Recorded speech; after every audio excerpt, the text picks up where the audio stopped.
শুরু করছি দার্জিলিং ভ্রমণের দ্বিতীয় পার্ট।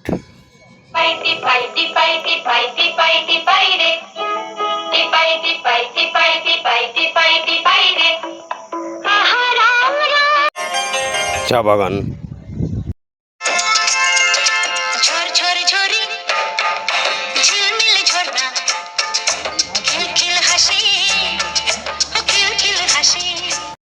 রক গার্ডেনের ঝর্ণা, মহাকাল মন্দিরে পুজো দেয়া,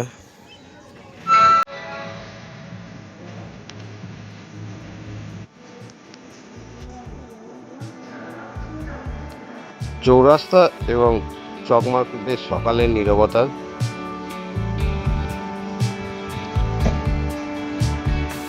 লিপ্ত জগৎ pine forest, Nepal border view point, Nepal বৌদ্ধ মনাস্ট্রি, গোপালধারা টি গার্ডেন, সব মিলিয়ে থাকছে অসাধারণ সেকেন্ড পার্ট। 3 দিন 2 রাত্রি দার্জিলিং ভ্রমণের টোটাল প্যাকেজ থেকে 2টি পার্টে আমরা ভাগ করেছি। প্রথম পার্ট ভিউ নিয়েছে, দ্বিতীয় পার্টের সমস্ত ভিউ নিয়ে। চিড়িয়াখানা থেকে ফিরে আসার পর লাঞ্চ সেরে আমরা বেরোলাম রক গার্ডেনের উদ্দেশ্যে। রক গার্ডেন সারা বিকেলটায় কাটিয়ে আমরা দ্বিতীয় দিনের দুপুর থেকে শুরু করছি আমরা সেকেন্ড পার্টের অংশ। দ্বিতীয় দিনের দুপুরে আমরা রক গার্ডেন ভ্রমণের উদ্দেশ্যে বেরিয়ে পড়লাম। প্রচণ্ড ঢালু রাস্তা দিয়ে গাড়ি ক্রমশ নিচের দিকে নেমে চলেছে। প্রচণ্ড ঢালু রাস্তা, ক্রমশ গাড়িটি নিচের দিকে নেমে চলেছে।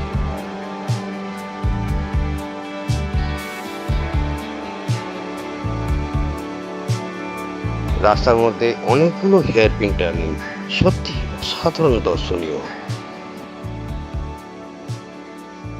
রক গার্ডেনে যাওয়ার এই যে অসাধারণ অনুভূতি সত্যি অকল্পনীয়। রক গার্ডেনে প্রবেশের জন্য মাথাপিছু 50 টাকা করে টিকিট। আমরা 50 টাকা করে টিকিটে রক গার্ডেনে প্রবেশ করলাম।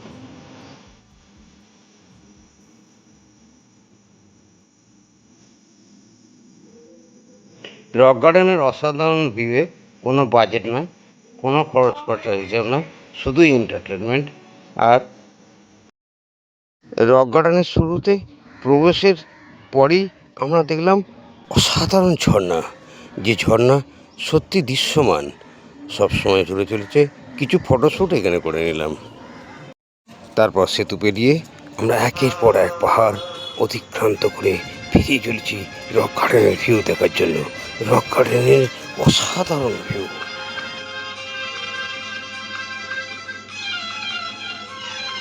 পাহাড়ের গা দিয়ে একের পর এক ধাপ কেটে কেটে এই রক গার্ডেনের সুদৃশ্যমান চেহারা তৈরি করা হয়েছে। অসাধারণ দৃশ্য। আমরা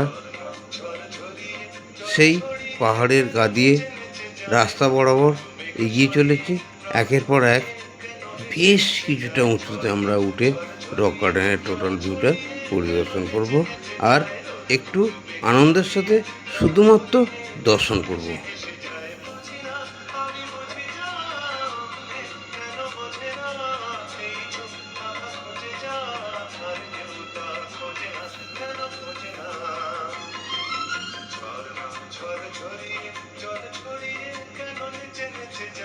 দার্জিলিং ট্যুরে এসে যদি আমরা রক গার্ডেন ভিজিট না করি তাহলে দার্জিলিং ট্যুরটাই অসম্পূর্ণ থেকে যায়। রক গার্ডেনে যে সাইট সিন, অসাধারণ সাইট সিন। পাহাড়ের উঁচু থেকে একদম ঢালে নিচের দিকে নেমে আবার রক গার্ডেনের ভিউ নিয়ে দেখে আবার সেই একই ঢাল দিয়ে উপরে ওঠার আনন্দটাই সম্পূর্ণ আলাদা হবে।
অভূতপূর্ব প্রাকৃতিক দৃশ্য, নানান প্রাকৃতিক ফুল,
অভূতপূর্ব রক গার্ডেনের প্রাকৃতিক দৃশ্য।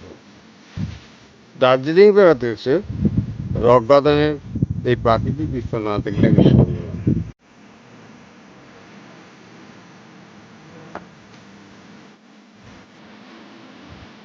বিউটি অফ নেচার, প্রাকৃতিক উপভোগ্য অনুভূতি।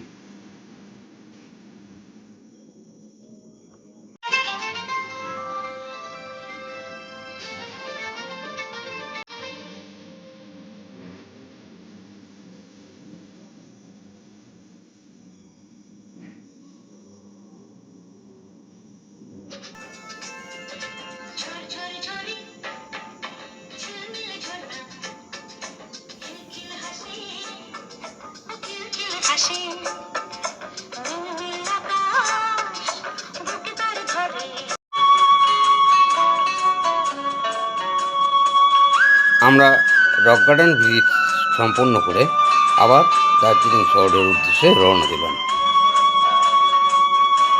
ঢালে ওঠার আনন্দটাই সম্পূর্ণ আলাদা, তাই ঢালে ওঠার দৃশ্যটা দেখাতে গেলে অনেকটা বেড়ে যাবে। আলাদা করে রক গার্ডেন ভিউটা থাকবে ভিডিওতে, অবশ্যই দেখে নেবেন। লিঙ্কটা, এই রক গার্ডেন লিঙ্কটা ডেসক্রিপশানে অবশ্যই দিয়ে দেবো। আমরা চকবাজারে এসে পৌঁছালাম। চকবাজারে গাড়ি থেকে নেমে গাড়ি ছেড়ে দিলাম পরবর্তী দিন সকালে আসার জন্যে বলে আমরা চকবাজারে পায়ে হেঁটে ভিজিট করতে শুরু করলাম। চকবাজার এবং চৌরাস্তা, ম্যাল সব মিলিয়ে এখানে দার্জিলিংয়ের যে কেনাকাটা সমস্ত কিছুটাই এখান থেকে করা সম্ভব। অসাধারণ মার্কেট এই চকবাজার মার্কেট, মধ্যবিত্তদের নাগালের মধ্যে এবং খুব সহজলভ্য উলেন দ্রব্যাদি এই চকবাজার থেকে পাওয়া যায়। আমরা চকবাজার ঠিক ওয়াচ টাওয়ারের কাছে নেমে গাড়ি ছেড়ে দিলাম।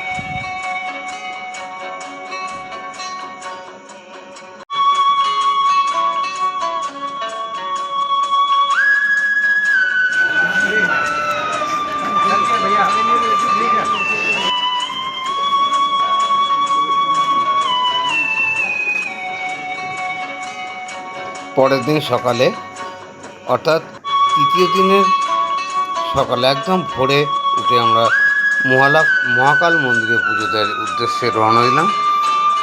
সকালে শুনশান চৌরাস্তা, শুনশান চকবাজারের রাস্তা সত্যি অসাধারণ দৃশ্য।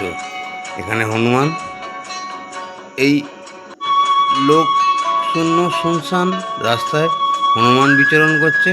প্রচুর হনুমান মহাকাল মন্দিরের আশেপাশে আছে এবং চকবাজার এবং চৌরাস্তার এই মেন রাস্তায় হনুমানগুলো বিচরণ করছে এবং সত্যি অসাধারণ প্রাকৃতিক পরিবেশ।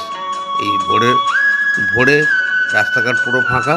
আমরা কয়েকজন মাত্র পুজো দেওয়ার উদ্দেশ্যে মহাকাল মন্দিরে যাচ্ছি। চকবাজার থেকে চৌরাস্তা থেকে ঠিক ডান দিক রাস্তা দিয়ে সোজা গিয়ে বাঁদিকে মহাকাল মন্দির পড়বে, আর ঠিক সেইখানেই প্রচুর পরিমাণে হনুমান অবস্থান করছে।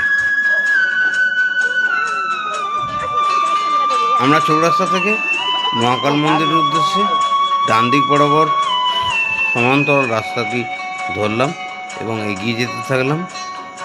এগিয়ে গিয়ে ঠিক বাঁদিকে মহাকাল মন্দিরের সিঁড়ি আছে। এখান থেকে ডালা নিয়ে আমরা মন্দিরে প্রবেশ করছি। মন্দিরে পুজো দিয়ে আমরা রওনা দেব। 100 টাকা ডালা।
মহাকাল মন্দির থেকে পুজো দিয়ে চৌরাস্তা ফাঁকা শুনশান রাস্তা দিয়ে আবার আমরা হোটেলে ফিরে যাচ্ছি।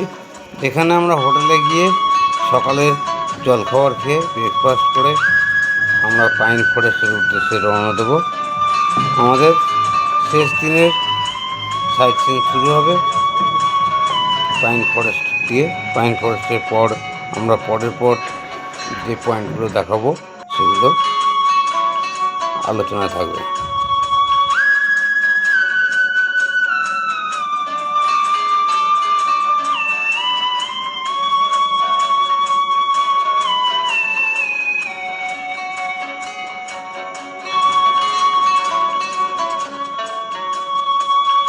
লেফটা জগৎ পাইন ফরেস্টে পৌঁছালাম। এখানে আমরা 20 থেকে 25 মিনিট সময় অতিবাহিত করে আমরা নেপাল বর্ডার ভিউ পয়েন্টের উদ্দেশ্যে রওনা দেব।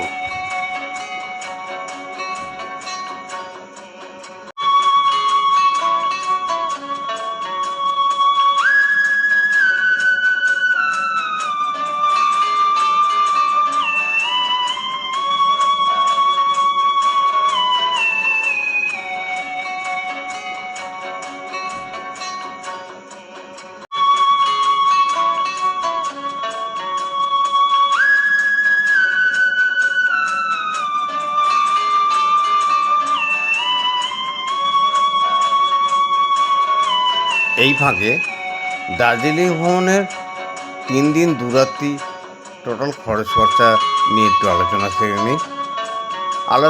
খরচ খরচা বলতে যেটা নিউ জলপাইগুড়ি স্টেশন পর্যন্ত ট্রেনে আসার টিকিট একটা খরচ আছেই, যেমন আসবেন স্লিপারে, এসিতে, যে কোনোভাবে বাসে কিংবা বিমানে বাগডোগরা, যে যেমন যে উপায়ে আসতে পারেন 3টি উপায় আছে।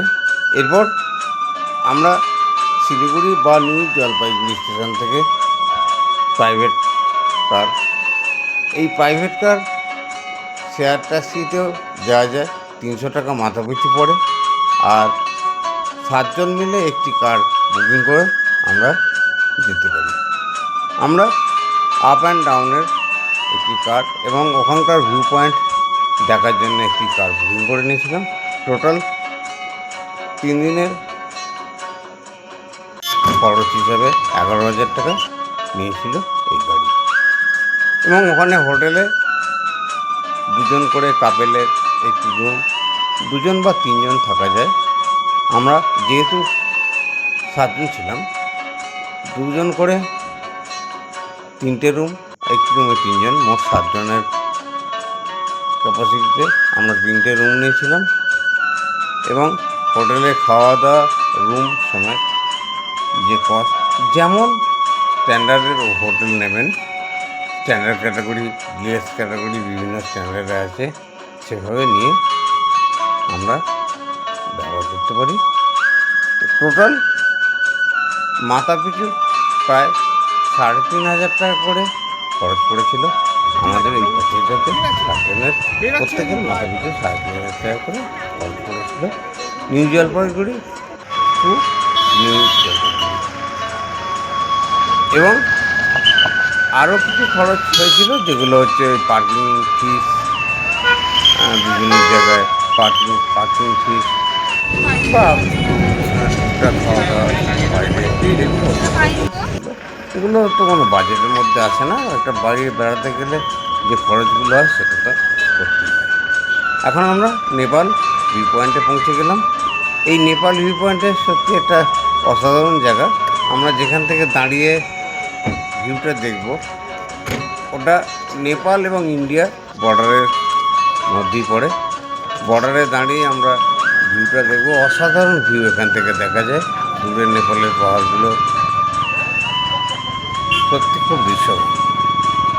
আমরা নেপাল ভিউ পয়েন্টে 10 মিনিট সময় অতিবাহিত করার পর নেক্সট আমরা পশুপতি মার্কেট উদ্দেশ্যে নেপাল বর্ডারে প্রবেশ করে, হ্যাঁ একটা কথা বলে রাখি, নেপাল বর্ডারে প্রবেশ করতে গেলে অবশ্যই ভোটার কার্ড বা ড্রাইভিং লাইসেন্স লাগবে। আধার কার্ড ওখানে চলে না। ভোটার কার্ড অবশ্যই সঙ্গে রাখবেন, না হলে ড্রাইভিং লাইসেন্স। আমাদের কাছে ভোটার কার্ড, ড্রাইভিং লাইসেন্স দুই ছিল, কোনো অসুবিধা হয়নি। তা এখন আমরা নেপাল পশুপতি মার্কেট, নেপাল বুদ্ধ মনেস্ট্রি, এই সমস্ত জন্য আমরা 40 মিনিট সময় পাবো। আপনি যখন বর্ডার অতিক্রান্ত করবেন, নেপালে ঢুকবেন, 40 মিনিটের মধ্যে বর্ডারে ফিরে আসতে হবে। এটা নির্ধারিত সময়ের মধ্যে হবে, কারণ বর্ডার অতিক্রম করে 40 মিনিটের মধ্যে না ফিরে এলে ওদের ক্রাইটেরিয়া কভার না করলে অসুবিধা হতে পারে। যদিও কারো অসুবিধা হয় না, ওখানকার যে গাড়িগুলো নেপাল নিয়ে যায় ওরা সেই টাইমটা সকলকে অ্যালার্ট করে। এখন আমরা নেপাল ভিউ পয়েন্ট থেকে আমাদের ফটোশ্যুট করে আবার গাড়িতে করে নেপাল বর্ডার পেরিয়ে নেপাল বুদ্ধ মনেস্ট্রিতে পৌঁছেছি। এটা নেপাল বুদ্ধ মনেস্ট্রির ভিউ পয়েন্ট। বুদ্ধ মনেস্ট্রিতে এখানে সুবিশাল উচ্চতায় বুদ্ধদেবের মূর্তি আছে। পাহাড়ে চা বাগান আছে। পাহাড় মানেই তো চা বাগান, যেটি সত্যি অসাধারণ দৃশ্যমান। বর্তমানে আমরা নেপাল বুদ্ধ মন্দির ভিউ পয়েন্টে বেশ কিছু ফটোশ্যুট করে নিয়ে আমরা এরপর রওনা দেব গাড়িতে গোপালধারা টি গার্ডেনের উদ্দেশ্যে। পাশে একটি শিব মন্দির ছিল, শিব মন্দির আমরা ভিজিট করলাম, খুব ভালো লাগলো। নেপালের এই পরিবেশটা, মানুষজনের আচার আচরণ সত্যি খুব ভালো। এখানে শিব মন্দির দর্শন করলাম, বুদ্ধ মন্দির দর্শন করলাম, লক্ষ্মীনারায়ণ মন্দির দর্শন করে আমরা পরবর্তী স্পট গোপালধারা টি গার্ডেনে পৌঁছে গেলাম। রাস্তার অংশ দেখাতে পারছি না, কারণ ভিডিওটা অনেক ভিডিওটা লম্বা হয়ে যাবে, তাই আমরা স্পটগুলো দেখিয়ে নিউ জলপাইগুড়ি স্টেশনে ঢুকতে সময় দেব। গোপালধারা টি গার্ডেনে আমরা সবাই যে যার মতো সজ্জায় সজ্জিত হয়ে এখানে আমরা সময়টা না তুমি তো চলো